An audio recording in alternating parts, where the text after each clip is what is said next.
हाय। अगर आप mutual funds में इन्वेस्ट करते हैं तो आज हम आपको एक बहुत ही इंपॉर्टेंट इंफॉर्मेशन देंगे। ये information not just mutual fund investors पर उनके फैमिलीज के लिए भी बहुत जरूरी है। म्यूचुअल फंड नॉमिनेशन की डेडलाइन यानी 31 मार्च 2023 आपके बहुत करीब आ रही है। क्या आपने म्यूचुअल फंड नॉमिनेशंस के बारे में सुना है? इन केस नहीं सुना तो इस वीडियो को ध्यान से और एंड तक देखिए, क्योंकि हम इस वीडियो में ये सारी इंपॉर्टेंट डिटेल्स आपके साथ शेयर करेंगे। Number 1, what is mutual fund nomination? Number 2, new nomination rules. Number 3, who can be a nominee. Number 4, how to nominate easily. And number 5, consequences of non compliance. Mutual fund investments में एक nomination facility होती है।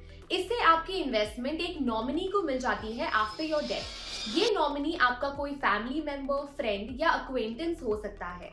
अगर आप एक mutual fund investment किसी के साथ जॉइंटली ओन करते हो तो दोनों यूनिट होल्डर्स को सेम इंडिविजुअल को नॉमिनेट करना होगा। इससे आपकी इन्वेस्टमेंट नॉमिनेटेड इंडिविजुअल को मिल जाएगी if both of you die. Basically nomination से ये इंश्योर होता है कि आपके इन्वेस्टमेंट का पैसा ऐसे इंडिविजुअल को मिले जो आपने सिलेक्ट किया है। नॉमिनेशन के बिना ये पैसा वेस्ट भी हो सकता है और गलत हाथों में भी जा सकता है। सेबी ने म्यूचुअल फंड्स के लिए कुछ न्यू नॉमिनेशन रूल्स इंट्रोड्यूस किए हैं। नंबर 1, जो भी existing mutual fund unit holders हैं उन्हें 31 मार्च 2023 के पहले मैंडेटरीली या नो नॉमिनेशन में ऑप्ट इन और ऑप्ट आउट करना होगा। Number 2, investors can nominate up to 3 people in their mutual fund investments. This simply means in case first nominee की death हो जाती है तो second या third nominee investment का rightful beneficiary बन जाता है। Number 3, nominees details should be correct and up to date. अगर नॉमिनी की डिटेल्स जैसे कि नाम, पता, फोन नंबर वगैरह चेंज होता है तो ये इंफॉर्मेशन आपको इमीडिएटली अपने इन्वेस्टमेंट में अपडेट कर देनी चाहिए।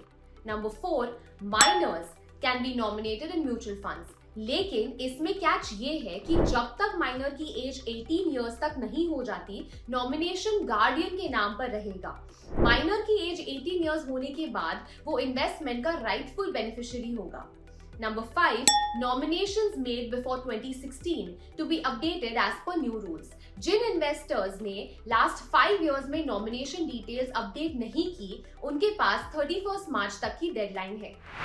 अब आप सोचेंगे कि किसे नॉमिनेट करें।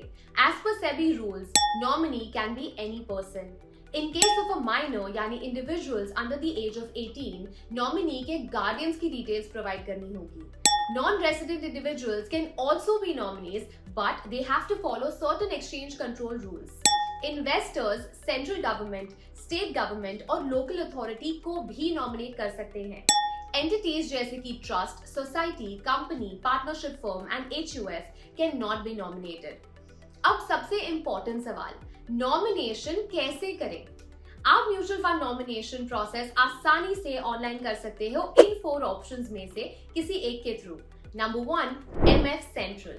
इस पोर्टल पर आपको पहले अपने पैन और मोबाइल नंबर से रजिस्टर करना होगा। सर्विस रिक्वेस्ट सेक्शन में जाकर आप फोलियो वाइज अपने नॉमिनी डिटेल्स अपडेट कर सकते हैं। You can also select I do not wish to nominate. इसमें एक ड्रॉबैक है कि आप जॉइंटली हेल्ड फोलियोज का नॉमिनेशन अपडेट नहीं कर सकते। नंबर 2, कैम्स पोर्टल पर ऑप्ट इन या ऑप्ट आउट में से एक ऑप्शन सिलेक्ट करने के बाद आपको अपना पैन एंटर करना होगा। कैम्स से आप मल्टीपल फोलियोज सिलेक्ट करके नॉमिनेशन डिटेल्स अपडेट कर सकते हैं। नंबर 3, के-फिनटेक। इस पोर्टल पर अपना पैन एंटर करके आप सिंगल और जॉइंटली हेल्ड फोलियोज में नॉमिनी डिटेल्स अपडेट कर सकते हैं। इसमें आप अपने सारे फोलियोज एक साथ सिलेक्ट करके भी अपडेट कर सकते हैं। फास्ट नेविगेशन और फास्ट OTP जनरेशन इसके प्लस पॉइंट्स हैं। Number 4, MF utility. अगर आप फर्स्ट टाइम यूजर हैं तो इस पोर्टल पर आपको नॉमिनेशन अपडेट करने के लिए टाइम लग सकता है। न्यू CAN एप्लीकेंट्स अपने नॉमिनेशन डिटेल्स ऑनलाइन अपडेट कर सकते हैं, लेकिन एग्जिस्टिंग CAN होल्डर्स को ये प्रोसेस ऑनलाइन अलाउड नहीं है। इसमें पहले आपको एक कॉमन अकाउंट नंबर यानी CAN जनरेट करना होगा। After entering details like PAN, birth date, contact details, etc., you can select opt-in or opt-out for nomination. आपके लिए ये जान लेना बहुत जरूरी है कि SEBI will freeze mutual fund folios of investors who do not select the opt-in or opt-out for nomination by 31st March deadline. इसका मतलब ये है कि डेडलाइन के बाद आप अपने म्यूचुअल फंड यूनिट्स बाय या सेल नहीं कर पाएंगे। सिंस हम मार्च 31, 2023 की बात कर ही रहे हैं, हम आपको याद दिला दें कि डीमैट अकाउंट नॉमिनेशन और पैन आधार लिंकिंग की डेडलाइन भी मार्च 31 है। अगर ये दोनों चीजें आप डेडलाइन से पहले नहीं करते हो अपडेट, तो आपकी इन्वेस्टमेंट जर्नी में रुकावट आ सकती है। नॉमिनेशन अपडेट ना करने पर आपका डीमैट अकाउंट फ्रीज हो सकता है। पैन आधार लिंक ना करने पर आपका पैन कार्ड इनवैलिड हो जाएगा, आपको पेनल्टी भरनी पड़ेगी और आप इनकम टैक्स रिटर्न्स भी फाइल नहीं कर पाओगे। लास्टली, हर इन्वेस्टर को हम यही एडवाइस करेंगे कि don't wait till the last minute to update nomination details. इस प्रोसेस को कुछ ही मिनट्स लगते हैं टू मेक श्योर कि आपकी इन्वेस्टमेंट्स प्रोटेक्टेड रहे इन case of any eventuality. Thank you for watching. Please like, comment and subscribe to our channel for more such informative videos.